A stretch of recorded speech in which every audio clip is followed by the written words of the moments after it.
Shalom sahabat yang dikasihi Tuhan Yesus, puji Tuhan kita bertemu kembali dalam kasih-Nya.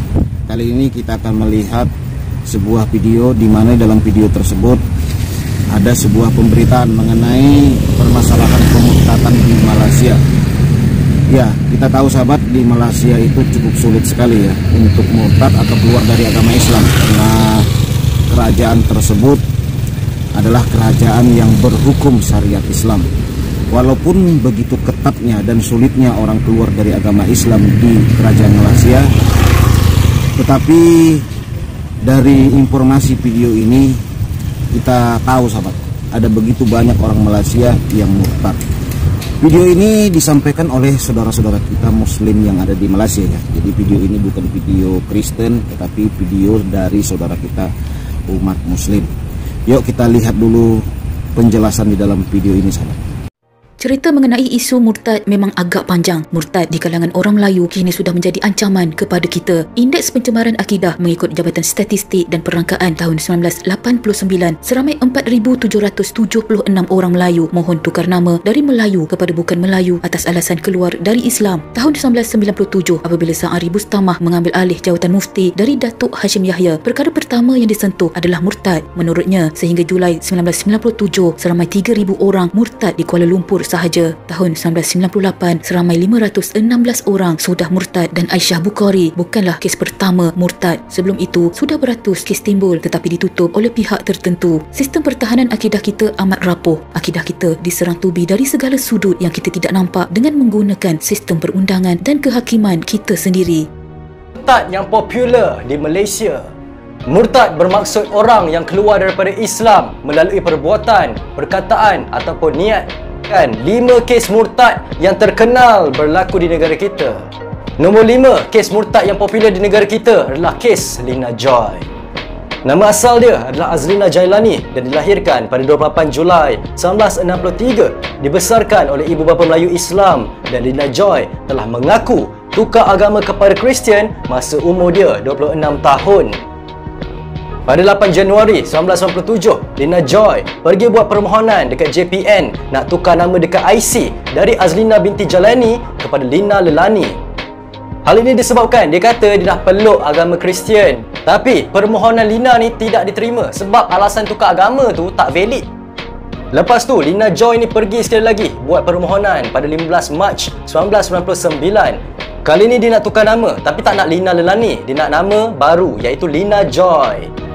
Kali ni JPN luluskan sebab Lina tak bagi alasan kenapa dia nak tukar nama.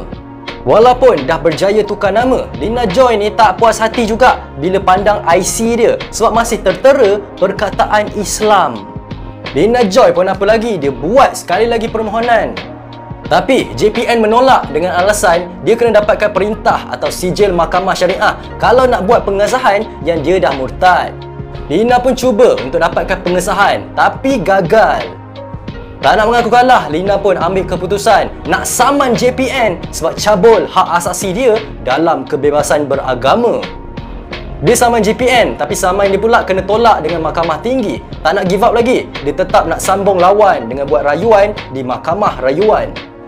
Lina persoal, JPN ni betul ke boleh tolak permohonan padam perkataan Islam dalam IC baru dia, dan betul ke kena ada sijil atau perintah murtad dari Mahkamah Syariah kalau nak buang nama Islam. Mahkamah putuskan apa yang JPN buat tu betul sebab permohonan Lina ni di luar bidang kuasa mereka dan tak libatkan hal ehwal agama Islam. Setelah bertahun-tahun melawan kes ni, akhirnya permohonan Lina Joy diterima untuk menukar agama di kad pengenalan. Secara rasmi, Lina Joy berjaya dimurtadkan. Kes murtad yang terkenal nombor 4 adalah Nyonya Tahir.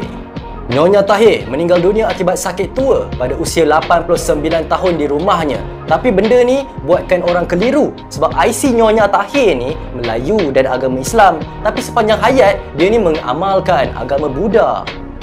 Kes ni pun dapat tahu lepas anak cucu dia datang balai polis buat report atas kematian Nyonya Tahir. Polis-polis pun pelik lah yang anak-anak Nyonya Tahir ni Cina, tapi kenapa IC mak dia ni Melayu Islam? Hasil kajian, Nyonya Tahir ni dibesarkan oleh neneknya, seorang Melayu yang berkahwin dengan mualaf Cina. Sejak kecil lagi, Nyonya Tahir diasuh dengan ajaran agama Buddha. Nyonya Tahir juga berkahwin dengan orang Cina yang beragama Buddha. Suaminya langsung tak pernah pun masuk Islam. Anak dia, Ahfad, kata yang mak dia memang tak pernah pun ikut ajaran Islam. Kakak Ahfad, Chiang Kuai Ying, juga bagi tahu yang mak dia orang dah buat wasiat tidak akan kembali kepada agama Islam dan meminta untuk disemadikan dengan cara agama Buddha. Mahkamah Tinggi Syariah akhirnya bersetuju Nyonya Tahir diserahkan kepada waris untuk disemadikan cara agama yang dianutinya. Kes murtad yang popular di Malaysia nombor 3 adalah Hartina Haji Kamarudin. Haji Kamarudin, seorang penjual sate dekat Perak, dia lepaskan anak dia masa umur anak dia 18 tahun ke KL untuk cari kerja. Tak sampai 9 bulan, Hartina balik ke restoran bapanya dengan ada tanda yang selalu orang Hindu pakai tu dekat dahi. Dia datang dengan boyfriend dia dan kawan-kawan berbangsa India.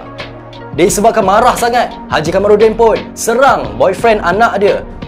Disebabkan kena pukul, kawan-kawan boyfriend dia pun seranglah Haji Kamarudin balik. Anak lelaki Haji Kamarudin pun masuk sekali sebab bapak dia dah kena pukul. Dia pun tolonglah bapak dia. Hartina buat tak tahu je bila bapak dia kena pukul. Dan lepas tu dia pun papah boyfriend dia dan tinggalkan kedai. Hartina dan boyfriend dia pun pergi buat report dan hantar surat saman 3 juta. Haji Kamarudin yang terlantar dekat hospital sebab kena pukul telah ditangkap oleh pihak polis dan dimasukkan ke dalam lokap. Anak lelaki dia pun kena masuk sekali. Nombor 2, kes murtad yang famous dekat Malaysia adalah kes Siti Fatimah. Pada 10 Julai 2006, Siti Fatimah, seorang mu'alaf, minta nak keluar Islam dekat Majlis Agama Islam Pulau Pinang.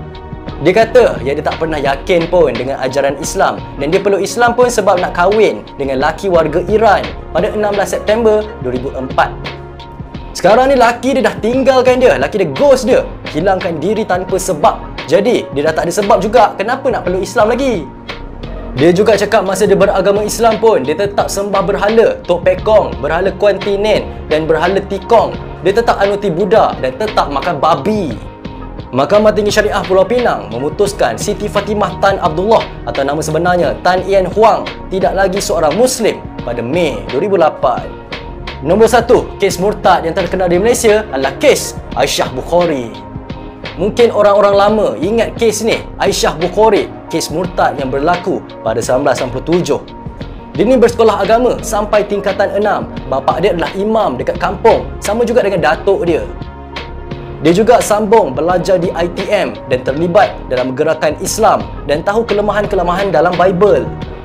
Hancur berkecai hati bapa dia lepas dia ni call cakap dekat bapa dia yang dia dah masuk Kristian. Kes dia tukar agama ni berjaya sebab di mana artikel 11 Perlembagaan Persekutuan menyatakan mana-mana warga negara Malaysia yang telah cukup umur 18 tahun berhak mutlak menukar agamanya. Bapa dia yang dah tak tahu dah macam mana nak ubah akidah anak dia ni, pergi kurung anak perempuan dia dalam rumah. Nur Aisyah Haji Bukhari merupakan anak dan cucu imam sebuah kampung di Pontian Johor. Pada malam 1 Ramadan ketika umat Islam sedang bersolat terawih, Aisyah dibawa lari dan murtad dari Islam. Sejak itu keluarganya merayu supaya anak mereka itu pulang ke pangkuan mereka. Bahkan waktu ibunya meninggal dunia, Aisyah yang manja dipanggil Intan masih tidak pulang ke rumah. Menurut ayahnya, Aisyah memang anak yang baik. Aisyah tidak pernah meninggalkan solat dan rajin membaca Al-Quran. Di dalam soal agama, Aisyah memang tegas, pantang baginya apabila melihat adik-adik tidak sembahyang dan enggan mengaji. Aisyah dihantar ke sekolah agama hingga tingkatan 6 atas, kemudian melanjutkan pelajaran ke Institut Teknologi Mara ITM. Di ITM, Aisyah terlibat dalam gerakan Islam. Dari segi keterampilan, Aisyah budak perempuan Melayu seperti biasa yang memakai tudung dengan baju kurung bunga-bunga. Berbagai jenis kes berkenaan isu murtad ini untuk dijadikan iktibar. Semoga kita semua dilindungi oleh Allah dari melakukan perkara ini. Ataupun selemah-lemahnya, berdoalah agar kita semua serta saudara mara kita terselamat daripada fitnah akhir zaman yang paling besar ini. Sekian.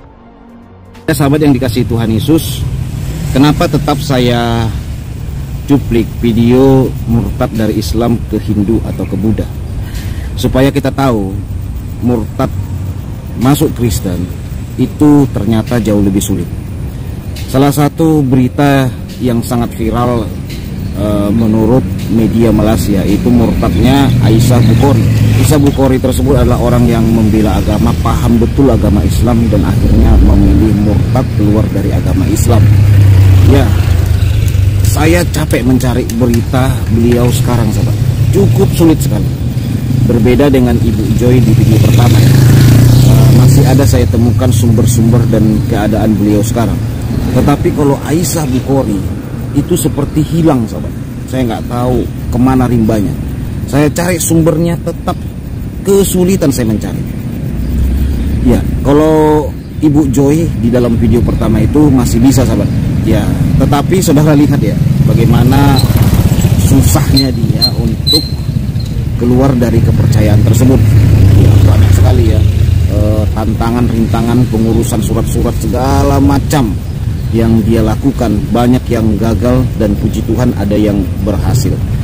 Nah saudara yang terkasih, bukan kali pertama ya saya mendengar ada saudara kita murtadin di Malaysia itu hilang. Saya kadang bingung kemana piginya gitu. Saya pernah membuat sebuah grup di Facebook dulunya, yaitu Persekutuan Murtadin Indonesia dan Malaysia. Itu kena hack sahabat, terhapus. Memang murtadin Malaysia ada 1 orang sih, kebanyakan Indonesia ya. Itu kesusahan saya mencari saudara-saudara kita murtadin dari Malaysia. Ya karena saya tahu sahabat, kenapa saya ingin murtadin Indonesia dan Malaysia ini bersatu, bergandengan tangan. Ya karena kita senasib, dan saya sangat menghormati dan mengagumi murtadin dari Malaysia. Karena saya tahu meskipun di Indonesia sudah berat ya, jauh lebih berat di sana sahabat. Jauh lebih berat dan jauh lebih sulit di sana, karena di sana hukum syariat Islam. Nah itulah sebabnya saya ingin murtadin Malaysia Indonesia itu bergandengan tangan bersatu. Ketika mereka mengalami kesulitan, kita bisa mencari jalan keluarnya. Nah khusus murtadin Indonesia masih cukup ada ya jalan keluarnya. Saya belum pernah sih mendengar ada murtadin Indonesia itu hilang gitu ya. Nah, paling di penjara, ada beberapa ya di penjara, ada yang digebukin juga ya seperti Pak MKJ dan beberapa kejadian. Tetapi kalau hilang misterius saya belum pernah dengar gitu ya. Nah di Indonesia ini juga masih ada, kita lihat orang yang masih membantu, contohnya mengungsikan mereka ke luar negeri atau mencarikan tempat ke mereka. Dan kebetulan di Indonesia ini ada beberapa provinsi-provinsi kantong-kantong Kristen, sehingga diungsikanlah ke situ sementara waktu sahabat. Tetapi kalau di Malaysia, kerajaannya itu negara kerajaan syariat Islam sahabat, diungsikan kemanapun akan kesusahan ya. Makanya Sarawak itu kan minta merdeka, karena kan Sarawak itu adalah kota Kristen di Malaysia ya. Mereka merdeka karena tidak cocok lagi dengan hukum-hukum syariat Islam ini sahabat. Di Malaysia itu sangat susah sekali sahabat. Makanya saya ingin sekali murtadin-murtadin di Malaysia ini kita perhatikan ya. Kalau bisa kita murtadin Indonesia bersatu, bergandengan tangan, sama-sama mencari jalan keluar. Kalau banyak murtadin di Malaysia itu saya nggak tahu kemana rimbanya. Ya jujur, nggak tahu kemana rimbanya. Saatnya kita bergandengan tangan bersatu. Yuk bagi saudara yang punya inisiatif buat grup lagi, buat saudara. Jangan saya lagi, saya udah pernah buat 2 kali kena hack ya. Nah saya ini kan tidak paham cara mengatasi hacker, tidak paham mengatasi serangan-serangan media ini. Saya hanya bisa membuat gitu ya. Saya pun tidak terlalu ahli lah dalam bidang IT. Nah bagi saudara yang paham membuat media sosial dan tidak bisa dihacker oleh orang, tolong dibuatkan ya.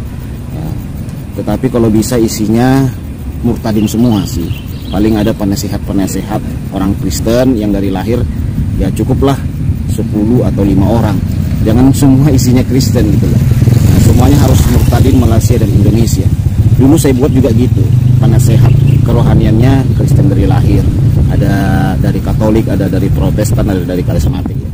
Ya meskipun saya tidak enak juga nyebutnya ya. Ya sudahlah saudaraku yang terkasih, pilihlah saudara kita Kristen dari lahir sebagai penasehat, pembimbing kerohanian di grup tersebut. Jadikan langsung admin.